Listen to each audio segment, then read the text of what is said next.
Bismillahirrahmanirrahim. Assalamualaikum warahmatullahi wabarakatuh.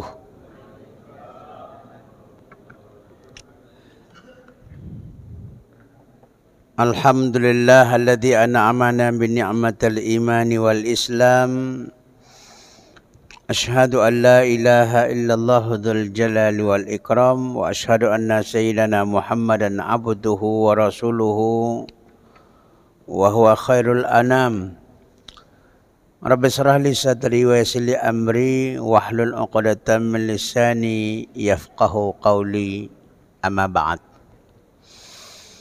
Qala Allah subhanahu wa ta'ala fi kitabihil karim. A'udzu billahi minasyaitonir rajim. Bismillahirrahmanirrahim. Qad aflaha man tazakka wa dzakara asma rabbih fasalla. Shadaqallahul adzim. Kaum muslimin dan muslimat jamaah salat subuh yang dimuliakan Allah, kepada Allah kita bersyukur, pada Nabi kita Muhammad sallallahu alaihi wasallam kita sampaikan salawat dan salam. Allahumma salli ala sayyidina Muhammad wa ala alihi wa ashabi ajma'in. Allahumma salli wa sallim wa barik alaih. InsyaAllah kita lanjutkan kembali adab mursyid atau adab muallim. Adab seorang guru terhadap dirinya dan terhadap murid-muridnya. Ini insyaAllah bagian terakhir.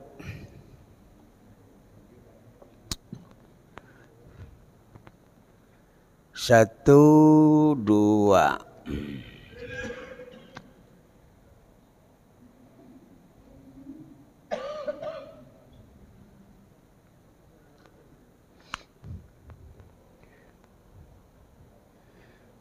Nah,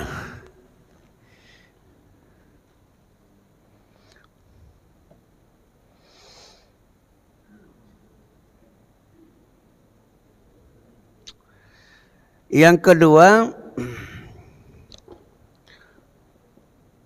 adab guru, ustaz, para mubalik terhadap dirinya dan terhadap murid dan jamaahnya. Fala yatlubu ala ifadatil ilmi ajaran.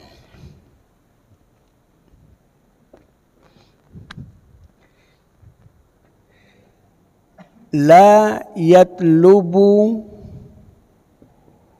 ajaran. Ia tidak minta upah, honor atas ilmu yang diberikan.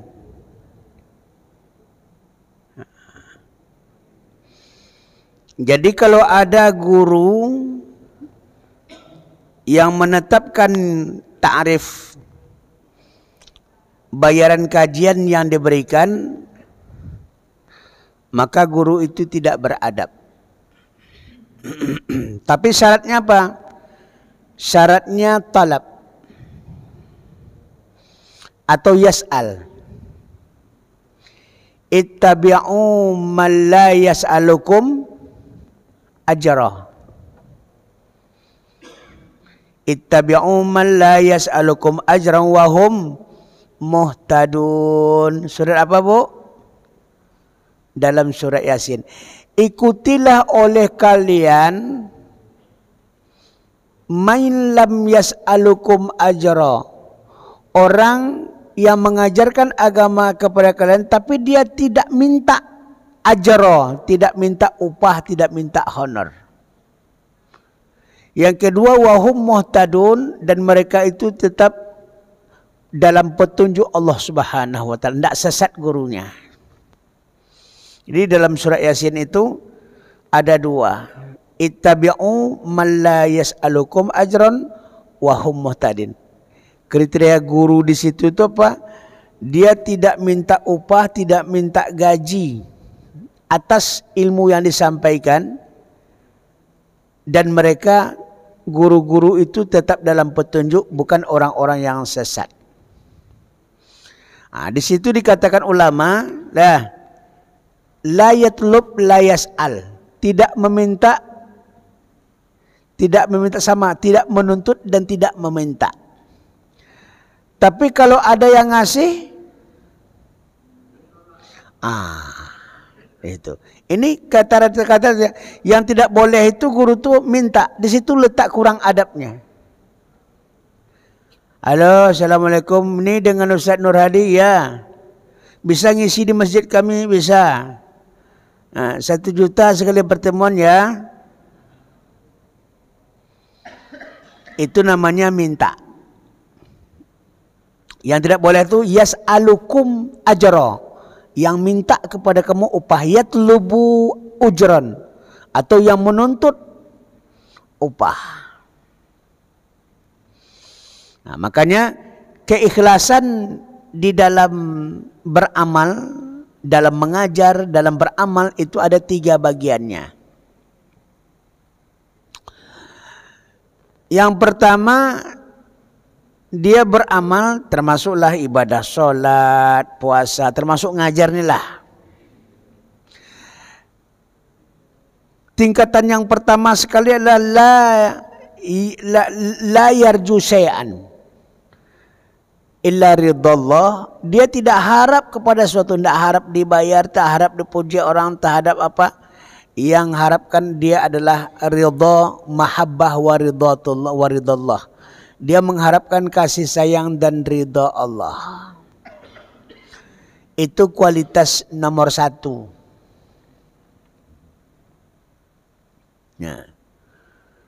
Kualitas itu bisa jadi apa? Guru itu dia punya sawit 100 hektar.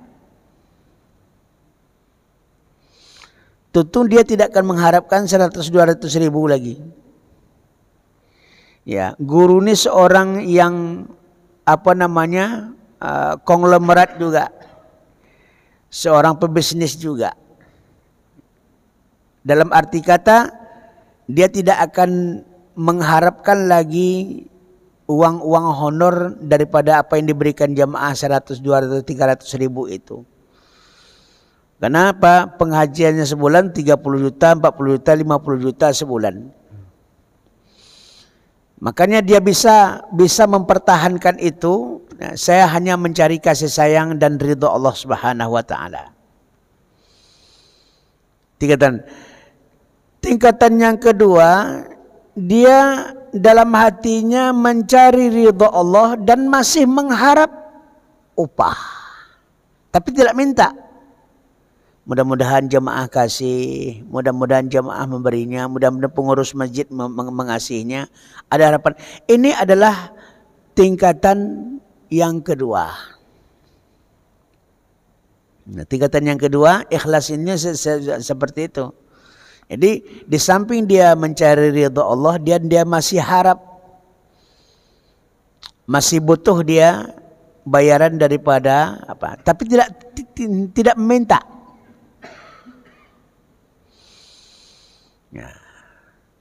Yang ketiga adalah orang yang mengajar tapi dia minta.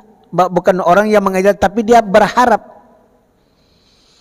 Setiap kali dia ngajar itu dia mengharapkan ya pemberian honor daripada masjid, daripada jamaah itu sendiri.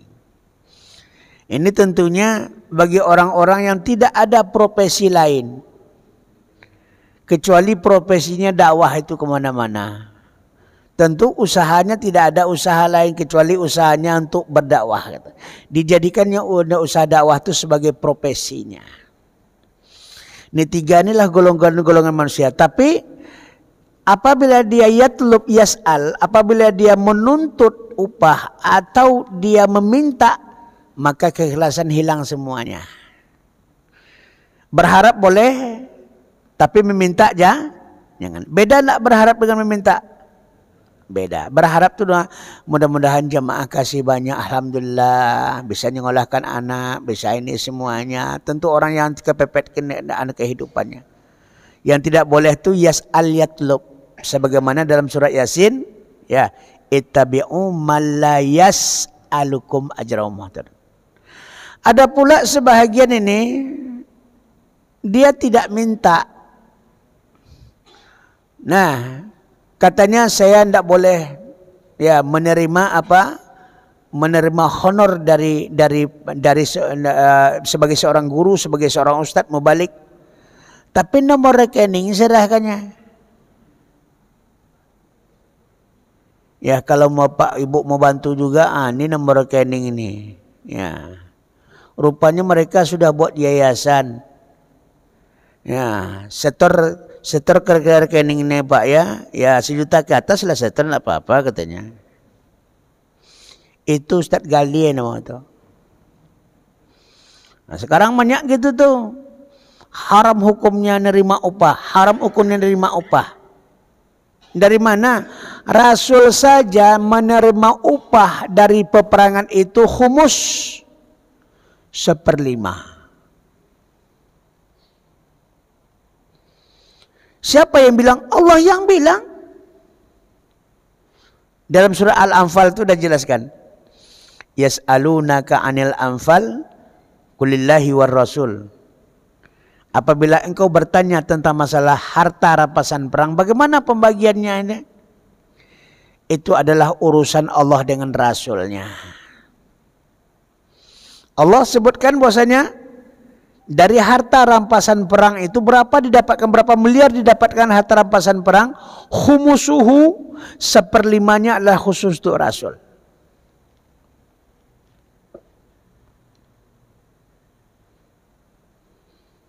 Maka Rasul itu bukan orang miskin.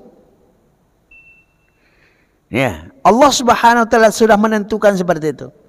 Kemudian nanti apa? Bagi orang yang berperang, tengok perperangnya dekat musuh sebagai pengawal, sebagai ini, sebagai menteri, itu ada bagian masing-masing. Dari fai, dari ghanimah, dari harta perang yang dia didapatkan dalam peperangan. Bukan kebetul mal semuanya dibagikan. Siapa yang berperang, siapa yang di mana posisi kita, semua ditanya. Kemudian dibagikan secara adil sesuai menurut instruksi Allah kepada Rasul. Rasul membagikan pada sahabat. Nah, kalau begitu apa? Sesuatu yang diberikan itu jangan sampai minta dulu. Ya, jangan sampai dimintanya. Di sini sangat jelas sekali kalau ada orang nanti mana mengatakan, nah bid'ah hukumnya menerima amplop dari jamaah, dari pengurus masjid. Nah, menerima amplop iya, tapi menerima duitnya tidak. Nah, ini kan banyak orang nih, ndak ikhlas katanya. Kalau ndak ikhlas, ya dari presiden sampai ke bawah ndak usah digaji. Guru-guru di sekolah ndak usah digaji. Karena itu sudah menjadi profesinya. Apa profesi kamu? Guru. Ustadz itu juga guru sebagai tenaga pengajar. Jadi yang menentukan ikhlas tidak ikhlasnya itu bukan bapak-bapak, bukan jamaah, bukan guru, tapi Allah dan Rasul sudah membuat kaedah-kaedahnya. Ikhlas atau tidak ikhlasnya itu. Nah, artinya apa? Kalau masih seorang guru masih mengharapkan honor dari balasan dari apa yang dia kerjakan sebagai seorang guru, itu masih termasuk kategori ikhlas. Nah, tapi kalau dia sudah menetapkan tarif, meminta dia, di situ keikhlasannya hilang. Sesuai menurut pedoman Al-Quran dan hadis Nabi, memakai kata-kata yatlub satu, yas'al satu. Yatlub menuntut, yas'al meminta. Ini harus jelas juga ini.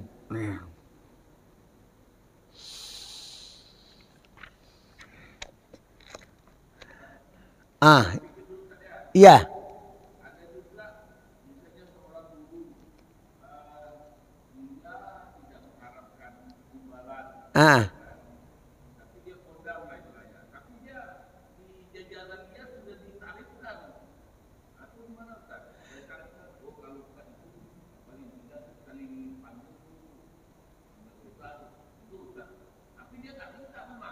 Iya. Itu yang punya kerja manajernya seperti Zaidun MZ lo. Ustaz Abdul Somad katanya, saya tak pernah menetapkan tarif. Cuma karena dia sudah pakai manajer, biaya pengamalan, biaya ini, biaya ini, biaya ini, biaya ini dan sebagainya. Ya, maka belakang-belakangan dan Zainul MZ kan dikatakan seperti itu. Kalau ada yang meminta, kata Ustaz Abdul Somad gitu juga, kalau ada yang minta sekian itu bukan dari saya katanya. Ya, itu bukan dari saya katanya. Berarti apa? Itu dari manajer-manajer. Sebab tak mungkin kalau orang-orang yang sudah kondang itu tak mungkin dia sendiri lagi.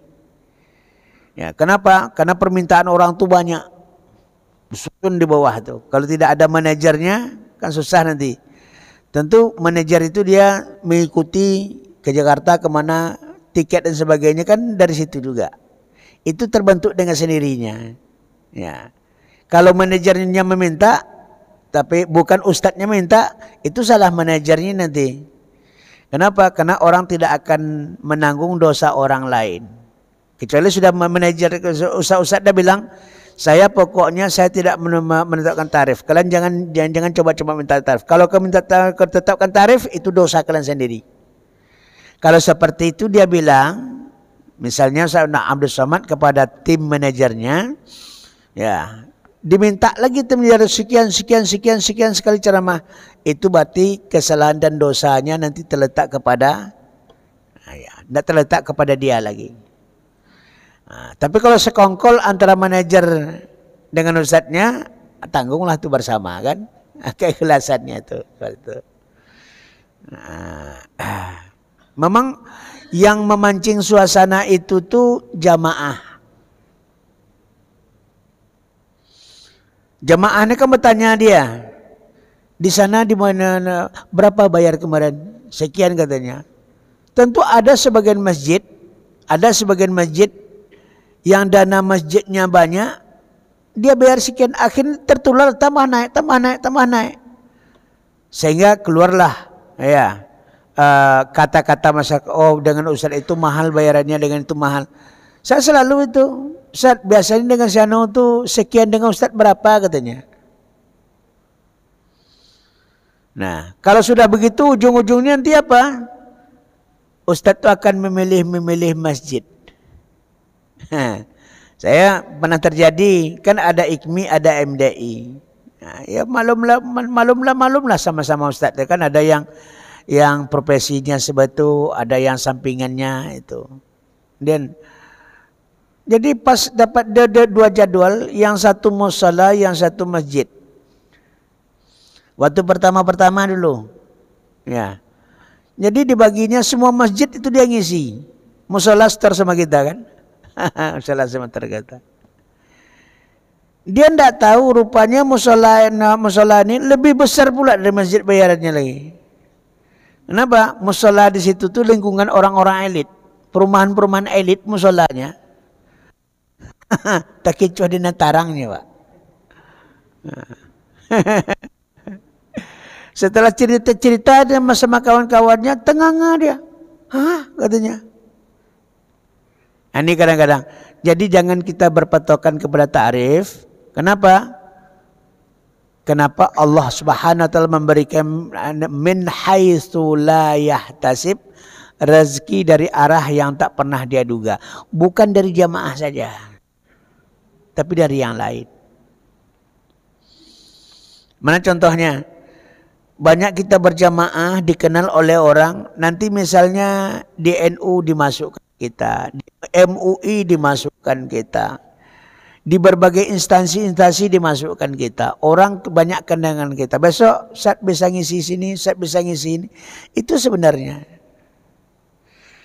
membentuk silaturahim dan komunikasi. Ini penting karena silaturahim itu memudahkan rezeki.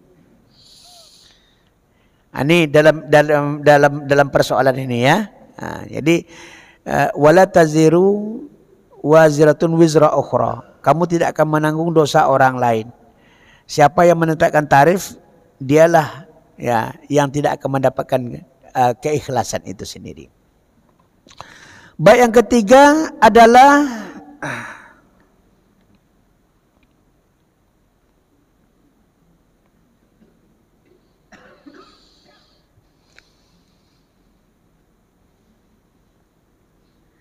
ini ada buat contoh sini.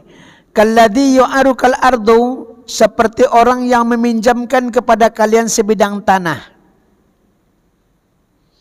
Nah, untuk ditanam tanaman, untuk ditanam tanaman untuk diri kalian sendiri.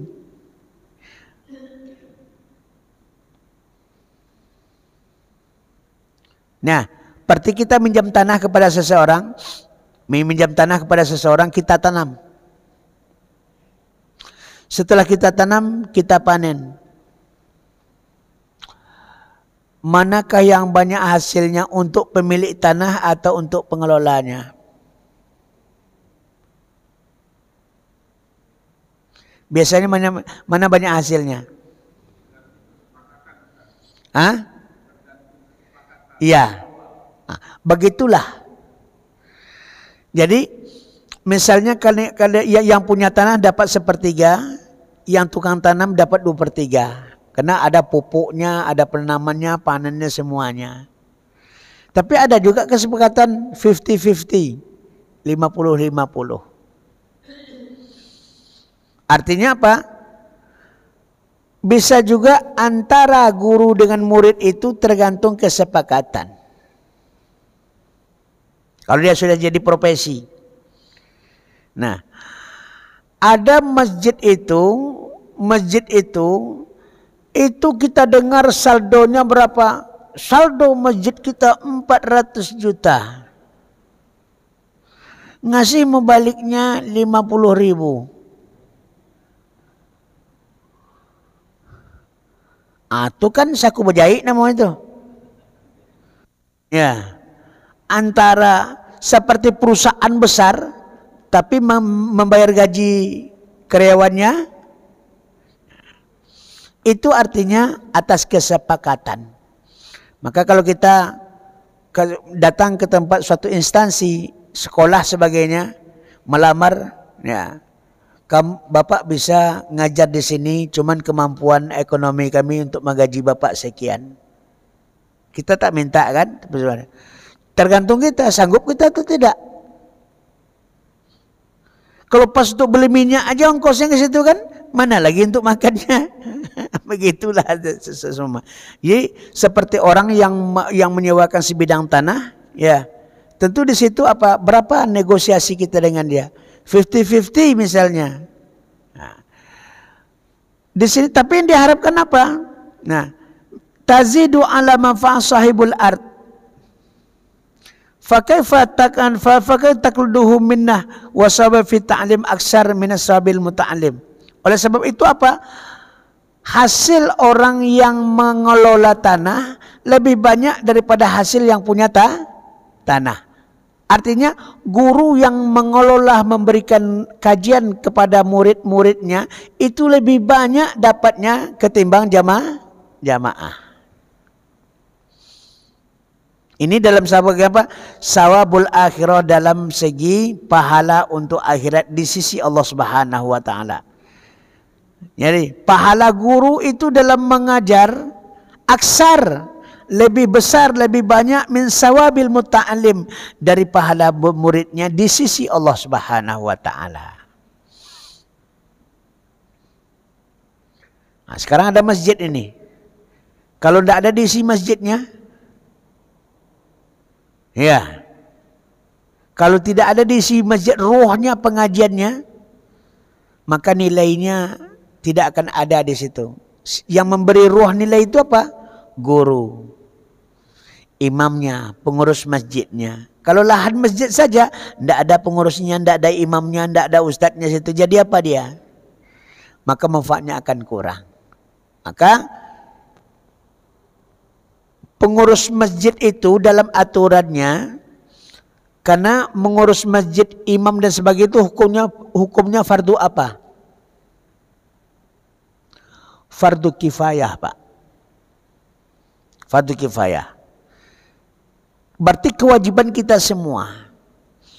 Maka setiap masjid itu wajib menunjuk siapa imamnya. Kenapa demikian? Karena kalau imamnya tidak fasih dalam sholatnya, nanti akan merusak sholat orang semuanya. Ini kaidah-kaidah dalam Islam.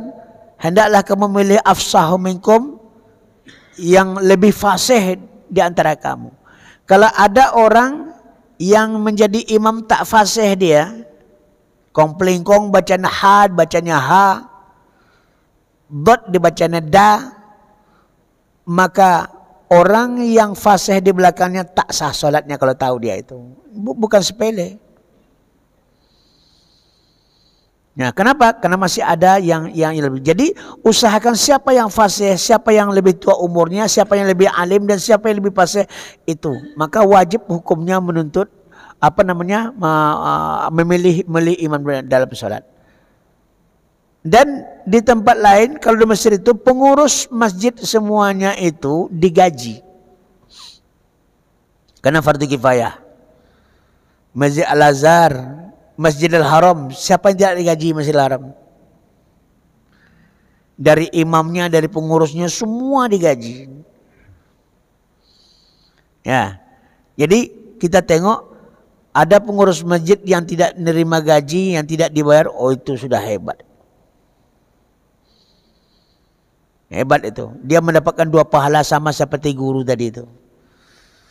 Masjid bermanfaat. Artinya kalau kita mau kesepakatan bahwasanya pengurus masjid itu diberikan honor bulan, boleh. So, inilah yang kami lakukan di Kota Pekanbaru. Ada masjid paripurna. Lebih 100 masjid paripurna. Itu imamnya digaji, security-nya digaji, imam 1, imam 2-nya digaji. Nah, cuman kalau masjid tidak mungkin semua masjid mampu melakukan hal itu. Ini sebagai suatu contoh. Jadi jangan dikatakan mengelola masjid itu siapa yang mau, saya bukan itu sebenarnya. Nah, ya, boleh seorang imam, ya, seorang pengurus itu digaji daripada dana masjid. Nah, kalau kesepakatan antara jamaah-jamaah yang ada di situ. Kenapa? Karena mengelola masjid itu fardu kifayah. Nah, kalau tidak ada yang ngurus masjid, berdosa kita semuanya. Begitu juga pelaksanaan jenazah boleh dibayar karena dia fardu kifayah. Tidak ada lagi orang di negeri itu yang bisa melaksanakan jenazah. Kita ambil dari daerah lain, satu grup pelaksanaan jenazah kita bayar. Ya, sahibul hajah membayarnya berapa? Entah 500, entah 1 juta, apa semuanya termasuk dia sampai dikuburkan. Boleh karena itu fardu kifayah.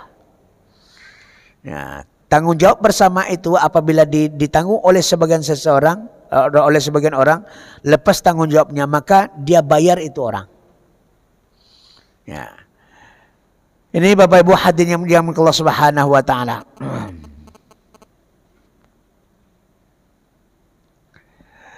Yang ketiga adalah alla yada' min nasati mutalam syai'an wa dzalika ka ayyamna'uhu min at-tasadda li ratabati qabla qawl istihqaqiha. Ya. Yang ketiga, hendaklah guru itu memberikan nasihat kepada muridnya.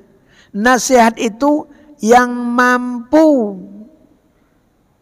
murid itu ya melaksanakan dan meninggalkan segala sesuatu sifat yang tidak baik. Tasaghulu bil ilmi khafi qabla al-firaq minal jali. Nah, usahakan guru itu apa? Mendidik batinnya dulu, baru mendidik zahirnya. Artinya apa? Seorang guru harus menyadarkan dulu muridnya. Sebab ilmu yang paling payah itu adalah ilmu menyadarkan. Ini berat nih. Kenapa?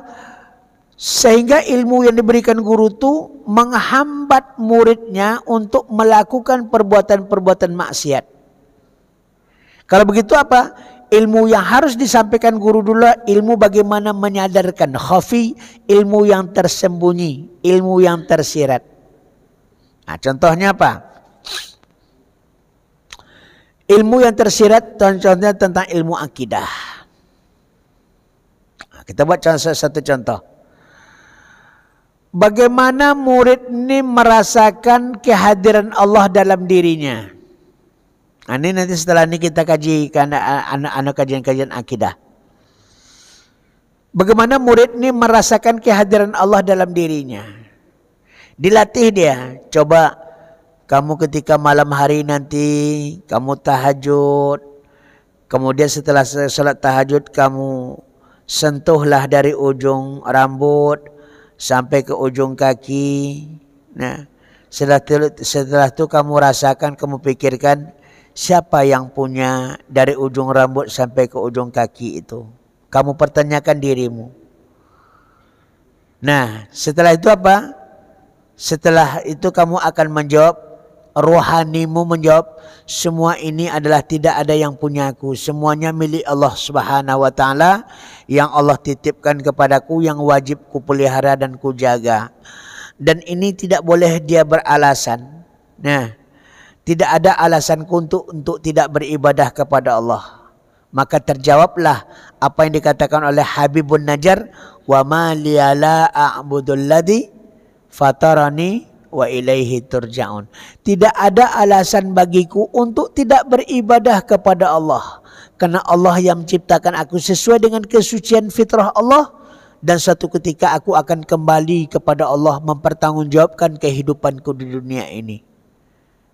Kalau seperti itu guru mengajarkan kepada murid, dirasakan oleh muridnya, maka muridnya akan menjadi terhalang untuk melakukan perbuatan-perbuatan yang tidak baik. Dan tidak ada alasan untuk tidak beribadah kepada Allah Subhanahu wa taala. Tidak ada alasan untuk beribadah kepada Allah Subhanahu wa taala. Sekarang kan banyak alasan, kenapa nak sholat? Oh, kena sibuk lah. Kenapa nak ngaji? Kena sibuk ini, kena ini. Tapi kalau dia sudah sadar, maka dia tidak akan ada halangan sebagaimana yang dikatakan oleh Habibun Najjar dalam surat Yasin itu.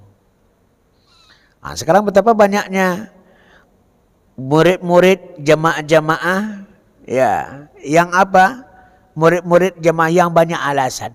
Alasan inilah, alasan itulah, alasan inilah. Tapi untuk duniawi kenapa dia tidak ada alasannya? Untuk ibadah banyak alasan. Kalau untuk mendapatkan dunia tidak ada alasan. Ya. Tidak ada alasannya. Ini yang jadi pokok persoalan di situ. Jadi seorang guru itu menyampaikan itu, bagaimana murid merasakan, ya, merasakan ilmu khafi namanya itu. Ilmu khafi itu ilmu yang sifatnya batin, ilmu yang mampu kita rasakan. Ya, sebelum ilmu zahir itu seperti olahraga, apa semuanya. Nih.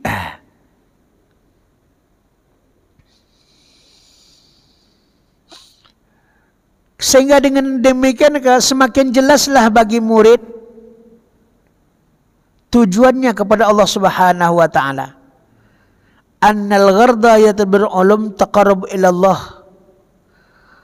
Kemudian apa? Kalau murid sudah sadar, kalau jamaah sudah sadar, maka dia taqarrub ila Allah, maka dia akan dekat kepada Allah Subhanahu wa taala. Duna riyasah wal mubaha, maka dia nuntut ilmu bukan karena mau jadi pemimpin, mau jadi pejabat. Nah, dia nuntut ilmu bukan untuk dibangga-banggakan. Dia nuntut ilmu bukan untuk bersaing supaya bisa mengalahkan orang lain. Ya. Itu kalau nuntut ilmunya karena mau mendapatkan jabatan, itu tidak beradab. Nah, banyak orang, kenapa kamu sekolah itu? Karena saya mau jadi bupati. Karena saya mau jadi gubernur. Jadi bupati, jadi gubernur, jadi presiden, jadi pegawai negeri, itu bukan tujuan. Tugasnya apa? Ilmu itu bagaimana kita selamat dunia, selamat akhirat. Man arada dunia fa'alaihi bil ilmi. Yang ingin selamat dunia dengan ilmu, wa man arada akhirah fa'alaihi bil ilmi, yang ingin selamat akhirat dengan ilmu, wa man aradahuma fa'alaihi bil ilmi, yang ingin selamat dunia, selamat akhirat dengan ilmu. Jadi ilmu itu mampu menyelamatkan kita dunia dan akhirat. Kemudian nanti dengan takdirnya Allah jadikan jadi pemimpin, jadi camat, jadi kepala desa, jadi camat, bupati, gubernur, alhamdulillah. Tapi tujuan pertama sekali bukan itu. Meskipun dia kuliah di STPDN misalnya. Kenapa kamu masuk STPDN? Karena saya mau jadi camat. Ya, tidak boleh seperti itu. Kenapa dia? Karena saya mau tahu ilmu pemerintahan. Nanti setelah itu mau jadi apa dia? Banyak juga orang tamat STPDN itu tak jadi camat dia. Jadi tukang kebun sawit. Banyak. Kenapa kamu sekolah agama? Karena saya nanti mau menjadi penceramah. Banyak juga tamat pesantren itu jadi bisnis dia. Jadi jangan jadikan pekerjaan itu sebagai tujuan. Nah, sebagai tujuan. Tidak boleh kita melakukan, kita beranggapan ya pekerjaan itu sebagai orientasi kita, sebagai tujuan kita. Tapi tujuan ilmunya bagaimana? Bagaimana dengan ilmu dunia saya bahagia dunia, dengan ilmu akhirat saya bahagia dunia.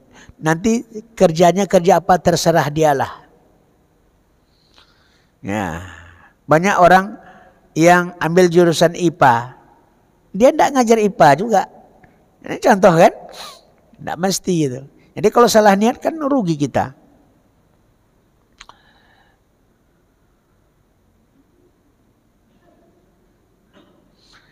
Nih yang ketiga ya, itu apa? Guru harus mengajarkan kepada muridnya yang ilmu khafi dulu baru ilmu jali.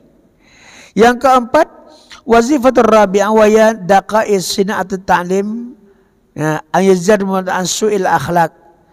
Kemudian yang keempat adalah guru menyampaikan, ya, guru wajib mengajarkan kepada muridnya, ya, supaya muridnya terhindar daripada akhlak yang tercela. Kalau begitu apa? Gurunya juga harus berakhlak dulu. Mana mungkin murid berakhlak kalau gurunya tidak berakhlak. Sama dengan ibu dan bapak, tak mungkin anak-anaknya berakhlak, berbudi pekerti yang baik kalau contoh daripada bapak, ibu dan bapaknya tidak berbudi pekerti yang baik. Maka dalam pendidikan apa namanya? Tuturi handayani. Kan sudah dibuat itu. Ya, guru itu akan bisa menjadi contoh. Kalau tidak nanti apa?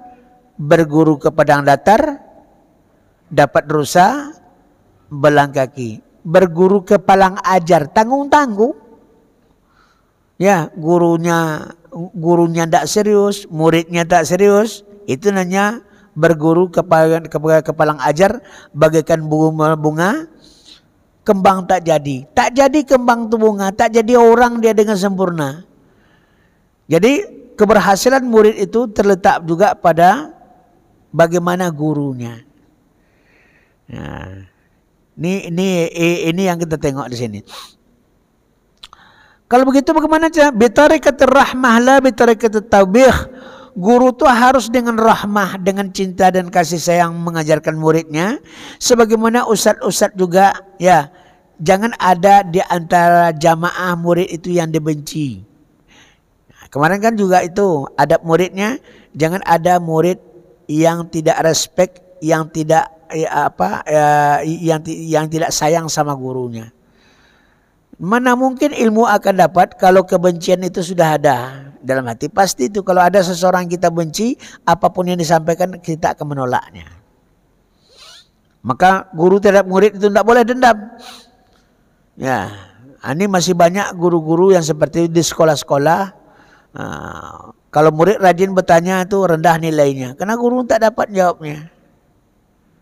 Nah, itu tidak boleh seperti itu. Di kampus juga seperti itu. Ada juga yang ngancam-ngancam. Ada ngancam-ngancam. Kamu kalau macam-macam di lokal nanti saya kasih C katanya. Nah, kalau kita tidak, kita suruhkan saja bertanya. Kalau tidak kita diskusikan. Ajak dia diskusi. Kenapa? Namanya proses belajar dan mengajar. Guru itu mengajar, dia belajar. Murid itu belajar, dia mengajar. Betapa banyaknya ilmu yang didapat oleh dosen daripada muridnya. Waktu diskusi, murid-muridnya bacaannya kadang-kadang dosennya tak bisa bahasa Arab, dosennya tak bisa bahasa Inggris, tapi murid-muridnya, mahasiswa-mahasiswanya bahasa Inggris, bahasa Arab, tentu bacaannya banyak kan. Saya sendiri merasakan banyak saya dapatkan ilmu-ilmu dari mahasiswa dalam diskusi-diskusi itu. Cuman yang namanya dosen jangan nampak pula angkungnya daripada mahasiswa, itu aja sebenarnya harus dijaga. Ya, kita duduk depan tuh paling tidak martabat kita ada. Kalau tidak nanti dilecehkan oleh murid-murid kita. Tapi yang namanya ilmu itu timbal balik, take and give. Mahasiswa dapat ilmu daripada dosennya, dosen banyak dapat ilmu daripada mahasiswa. Namanya proses belajar dan mengajar. Jadi kita mengajar itu ya belajar. Belajar itu sekaligus mengajarkan. Tidak ada yang belajar saja atau yang mengajar saja, tidak ada. Maka ada diskusi. Ya, ada diskusi. Nah, Bapak Ibu hadirin Allah Subhanahu wa taala, ini kita habiskan hari ini insyaallah. Yang keempat ini. Wa yurisul jur'ah 'alal hujum wal khilaf. Ini disedasikan itu nih. Sedapat mungkin fa inna tasrih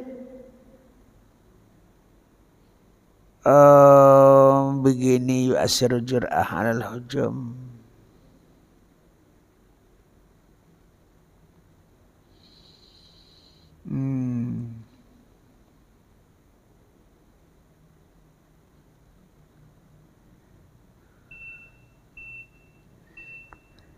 Nah, li'anna ta'rid aidan yumilu nufus al-fadilah wal adzan zakiyah. Dengan cinta dan kasih sayang ini, diri kita menjadi tenang lah dan otak kita semakin cerdas. Tapi kalau guru sudah ganas marah, itu rasio anak itu hilang. Tidak mau nangkap lagi. Jadi harus mengajarkan belayinah, mengajarkan dengan lemah lembut, dengan rahmah. Nah, ini kadang-kadang ada ustaz marah melulu. Padahal jemaah itu datang ke masjid dia, ustaz ini kita udah datang ke masjid kena marah lagi katanya. Dia meluapkan kemarahannya terhadap orang yang tak mau ngaji. Akhirnya dia marah. Cemana? Yang itu jemaah tersinggung kan.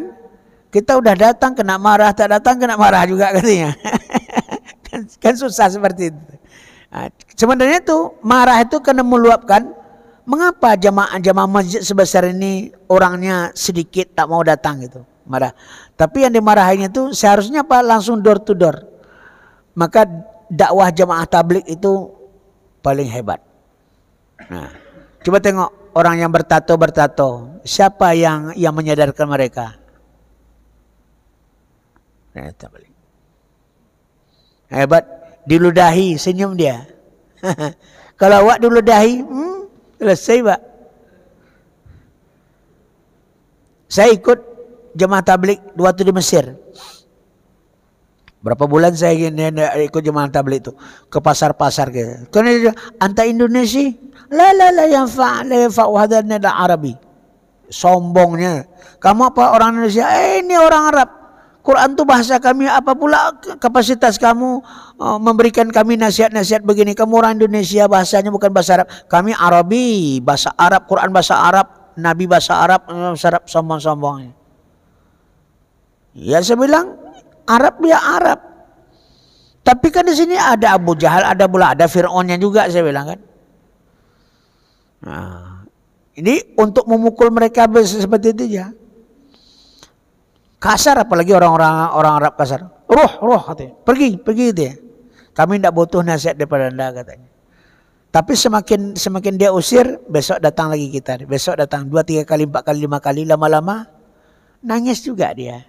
Kita kan tidak bisa seperti itu. Itu kehebatan jemaah tabligh itu. Yang dikatakan orang sesat jemaah tabligh itu. Inyun atau balik, sebuah awak atau balik. Baik. Ini yang keempat. Yang kelima adalah al-mataghfil babadil ulum yang bagi an la yakbihu fi nafsil muta'alim. Seorang guru tidak boleh menyalahkan ilmu-ilmu yang diajarkan oleh guru lain. Itu adab itu. Ini sekarang jangan kamu belajar ilmu itu dengan ustadz itu. Tidak boleh dia melakukan itu, adab guru salah. Mentang-mentang saya ngaji akidah apa? Itu tidak usah belajar fikih kalian lagi. Tidak usah kalian belajar akhlak tasawuf. Kenapa? Yang ilmu yang paling mantap itu adalah ilmu saya ini. Tidak boleh. Ya, itu tidak boleh. Dan tidak boleh i'adatu takbihul ilmu fikih. Tidak boleh melecehkan ilmu-ilmu fikih. Ya, ilmu hadis, ilmu tafsir. Mentang-mentang dia ngajar tafsir, yang lain itu katanya itu tidak bagus. Ilmu tafsirnya bagus. Itu harus dijaga oleh guru-guru kita. Tapi dia menjelaskan apa? Apa keutamaan ilmu tafsir, apa keutamaan ilmu akidah, apa keutamaan ilmu fikih, apa keutamaan ilmu akhlak. Dia sampaikan itu bagus. Supaya orang bisa mana kira-kira yang masih kurang dia di antara ilmu-ilmu itu. Tapi melecehkan ilmu lain atau melecehkan ustadz-ustadz yang lain yang mengajarkannya. Tidak usah belajar sama ustadz itu, kalian nanti sesat, bid'ah dan sebagainya. Itu adab guru salah. Ya. Tengok Imam Syafi'i, imam dahulu tu berapa orang gurunya. Tengok silsilah itu, beribu gurunya. Ya, beribu gurunya. Banyak seperti dari sahabat. Apalagi saya sekarang seperti sanad itu kan. Berapa sampai ke Rasulullah SAW, guru. Jadi, orang yang belajar tanpa guru, fasyaitanu syekhuhu, maka gurunya adalah syaitan. Ya, ada sebab itu pilihlah guru-guru yang tidak menghinakan ilmu-ilmu yang lain. Yang terakhir adalah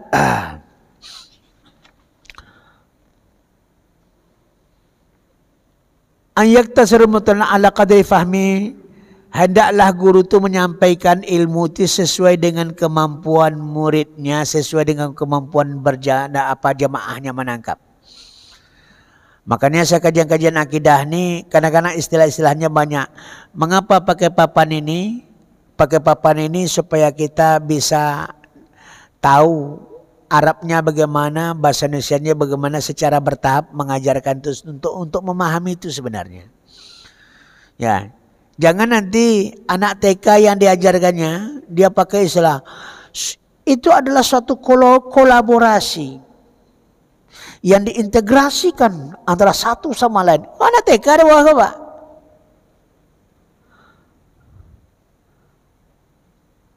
Pak, bisa nak dimakan integrasi? Anak TK kan makan nenek ditongnya. Nah, enak nak integrasi itu Pak katanya. Jadi Umar bin Khattab mengatakan wa kallim minnas ala qadri uqulihim. Berbicaralah kamu kepada orang sesuai dengan tingkatan pencernaannya.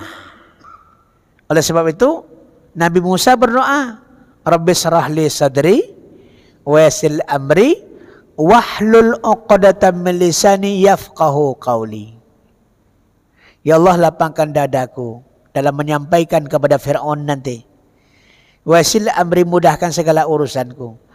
Buka ikatan lidahku supaya jelas penyampaianku dan bisa orang memahami kata-kataku. Lalu ada jamaah yang paling marah kepada ustadznya. Apa kata ustadznya? Kan dalam pembukaan itu dibaca Rabbi shrah li sadri wa yassir amri wahlul 'uqdatam min lisani yafqahu qawli. Kata jamaahnya apa? Ustaz, kami ini bukan Firaun. Karena doa itu untuk siapa? Untuk Fir'aun. Nabi Musa kan menghadap Fir'aun. Idhab ila Fir'aun innahu tagha. Pergilah kamu kepada Fir'aun karena Fir'aun semena-mena buatannya. Maka Allah ajarkan doa kepada Nabi Musa. Musa membacakan doa itu. Sehingga jamaah yang tahu itu doa untuk Fir'aun, marah dia ketika Ustaz baca itu. Ustaz, kami ini insyaAllah masih Islam, tidak Fir'aun kami ini. Kenapa baca itu doa? Padahal dalam doa dan tidak sebutkan Fir'aun. Isinya kan bagus kan? Nah, jadi itu namanya itu namanya salah. Quran itu bukan untuk zaman itu saja, bukan untuk Firaun, tapi juga untuk pakai untuk kita. Rabbi shrah li sadri wa yassir li. Boleh saja, tapi masih ada jemaah-jemaah yang salah pemahaman. Nah, ya. Inilah Bapak Ibu hadirin yang Allah Subhanahu wa taala. Nah, bagian terakhir daripada adab. Besok insyaallah kembali kita kepada kajian akidah kita. Bagaimana merasakan kehadiran Allah dalam kehidupan. Nah, mulai kita balik ya. Bagaimana merasakan kehadiran Allah dalam kehidupan. Karena yang paling berharga dalam kehidupan ini rasa, Pak. Rasa. Karena semuanya rasa. Pendengaran, rasa. Penglihatan, rasa. Ingatan, rasa. Makanan, rasa. Minuman, rasa. Perasaan, rasa. Semuanya rasa semuanya. Maka nanti akan kita kaji rasa-rasa itu. Mengapa orang tidak banyak ikut pengajian? Karena perasaannya kurang. Nanti dikasih perasaan-perasaan itu supaya apa? Supaya kita tidak lagi menyepelekan apa yang Allah berikan dalam kehidupan ini. Bagaimana kita hidup bersama Allah, bagaimana kita hidup bersama malaikat, bersama Alkitab dan bersama Rasul. Ini insyaAllah akan kita bahas untuk pindah kitab kita lagi. Dari kitab ini, tadi Ustaz sudah salah bawa kitabnya. Al-Aqidah Al-Islamiyah, Aqidah Islamiyah. Ini ada 3 jilid ini. Jadi jangan takut lagi habis bahan pengajian, itu kan habis-habis sampai mati ya. Ya. Balas subhanakallahumma bihamdika asyhadu an la ilaha illa anta astaghfiruka wa atubu ilaik wa la'afu minkum wa akhiru kalamini wassalamualaikum warahmatullahi wabarakatuh.